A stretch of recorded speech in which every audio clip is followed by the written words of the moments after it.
Não sei ler a Bíblia, mas já é hora de começar a ler para entender. Vamos dar o primeiro passo? O primeiro passo é saber que a Bíblia não é toda uma doutrina para nós hoje que vivemos na graça, nós que vivemos depois de Cristo. A Bíblia é 66 livros em um. Contém livros poéticos, proféticos, histórias, evangelho e doutrina. O que precisamos de imediato é observar: os livros são cartas de alguém para alguém, de Deus para os profetas, de Deus através dos anjos, dos profetas, através de Jesus e através hoje da igreja. A doutrina que é endereçada a nós é o apostolado.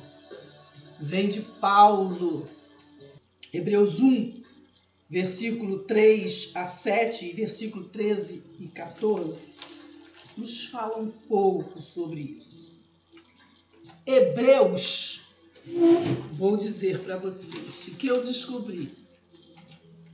Hebreus é a chave de toda a Bíblia, pois ele é sem autoria clara, né? É endereçada a Paulo, essa autoria.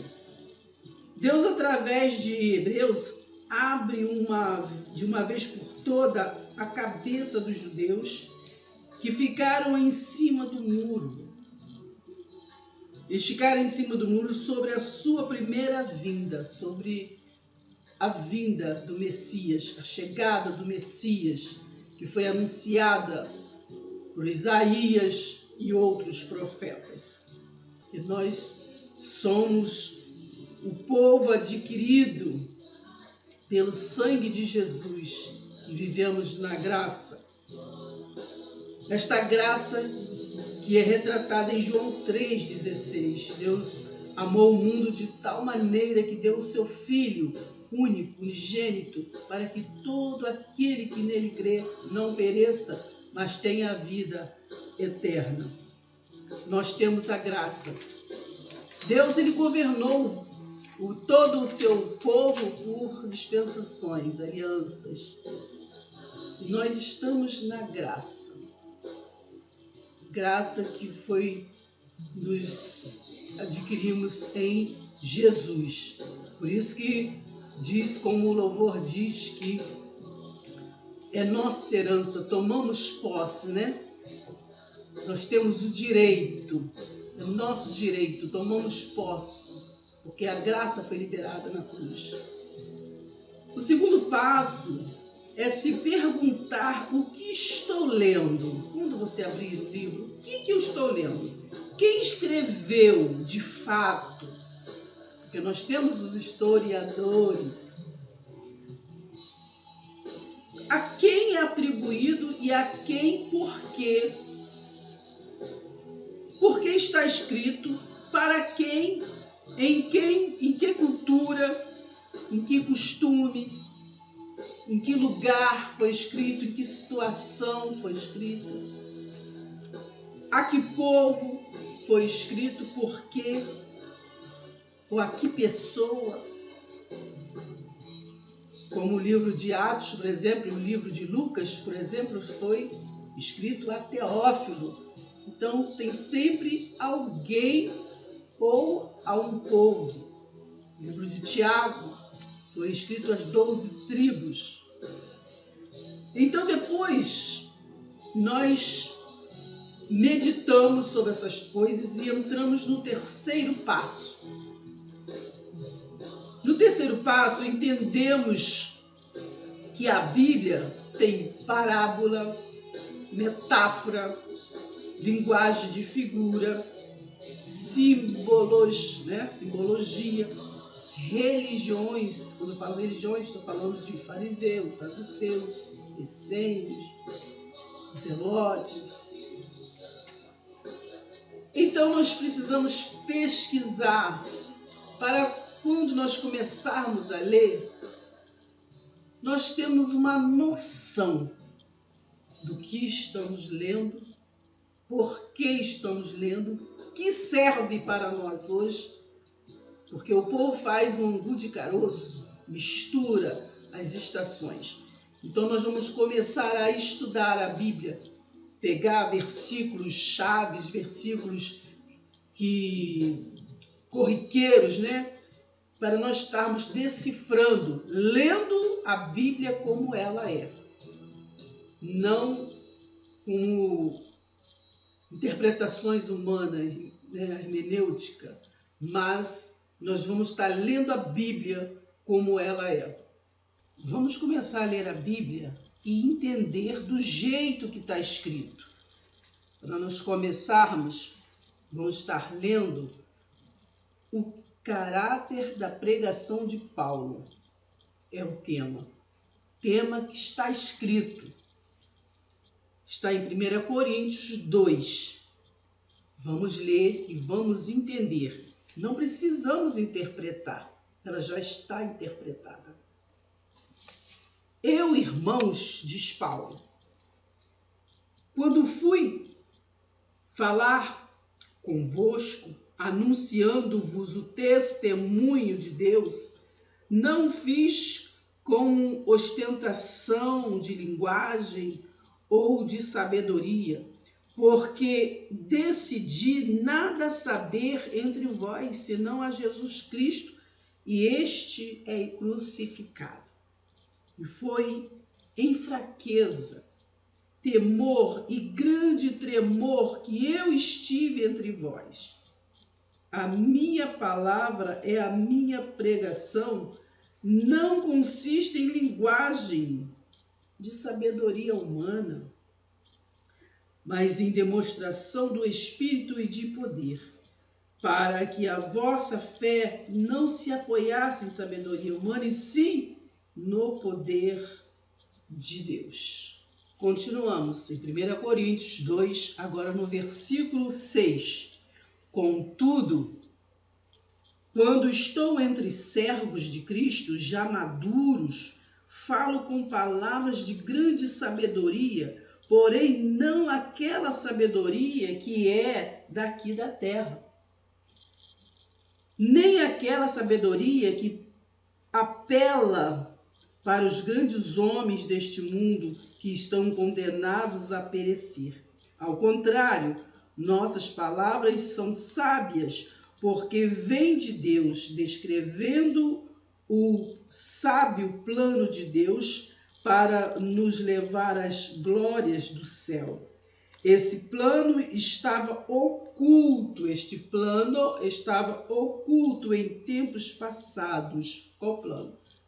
A graça de Deus.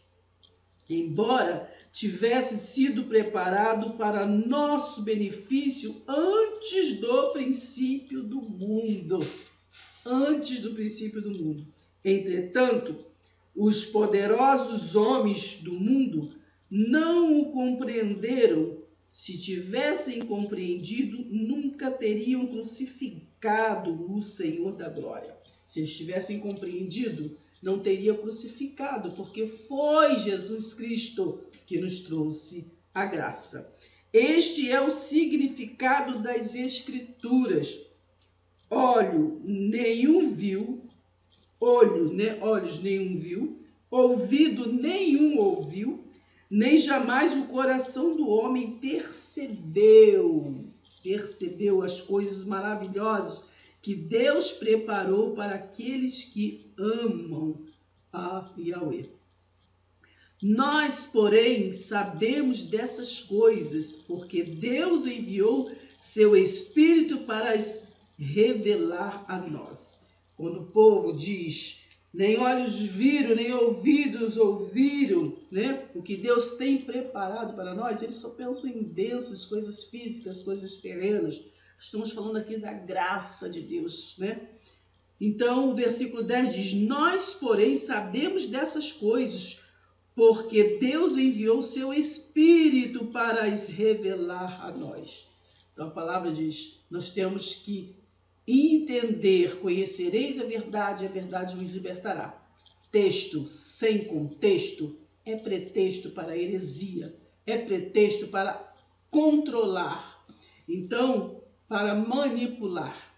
Então nós temos que ler a Bíblia e entender texto e contexto do jeito que está escrito, diz o versículo 10 ainda. O seu espírito investiga todas as coisas, até mesmo os segredos mais profundos de Deus. Ninguém, na verdade, pode saber o que outra pessoa está pensando ou como ela é na realidade, exceto a própria pessoa. E ninguém pode conhecer os pensamentos de Deus, a não ser o próprio Espírito de Deus. Nós, porém, não recebemos o Espírito do mundo, mas o Espírito enviado por Deus, para que possamos... Qual é o Espírito enviado por Deus? Jesus. Está lá em Hebreus 1, 5, 6 e Hebreus 1, 14. Nós, porém, não recebemos o Espírito do mundo, mas o Espírito enviado por Deus, para que possamos entender os admiráveis dons de graça e bênção concedidos por Deus a nós. Ao falar a vocês acerca desses dons, temos empregado, a falar a vocês acerca desses dons, que dons? Está lá em Efésios 2, 8, né? Pela fé somos salvos nós somos salvos mediante a fé, isso é dom de Deus. Então fala desse dom. Então, temos empregado as próprias palavras que nos foram dadas pelo Espírito, e não palavras ensinadas pela sabedoria humana. Assim explicamos as verdades espirituais aos que são espirituais. A doutrina de Jesus Cristo é espiritual. A obra dele não é física, não é material. Entretanto, o homem que não tem o Espírito não pode entender nem aceitar esses pensamentos que nos são ensinados pelo Espírito de Deus. Parece-lhe loucura, porque só aqueles que têm o Espírito Santo em si mesmos é que podem compreender o que só pode ser entendido de maneira espiritual. Versículo 15 de 1 Coríntios 2. O homem espiritual, porém, tem a percepção de todas as coisas, e isso incomoda e confunde o homem do mundo, que não pode de maneira nenhuma entender o homem espiritual, pois quem conheceu a mente de Deus? Quem conheceu? Quem poderia ensinar alguma coisa ou dar conselhos a ele? Mas nós possuímos efetivamente a mente de Cristo. Nós que conhecemos, nos reconciliamos com a graça de Deus, que é esse favor imerecido, né?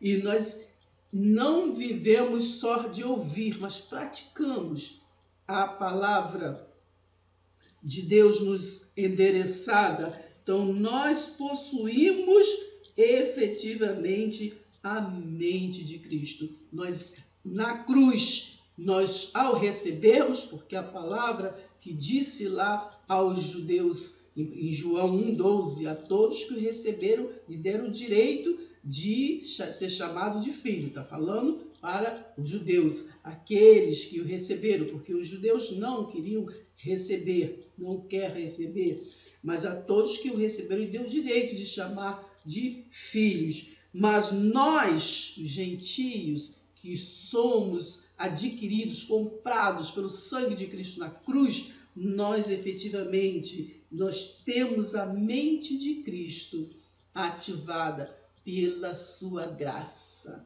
Entendeu? Então, Efésios 2,8 diz que pela graça sois salvos, mediante a fé.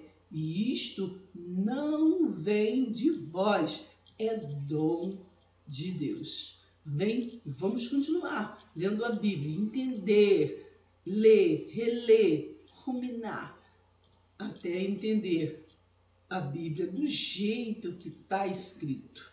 Amém? Vem comigo. Pega aí.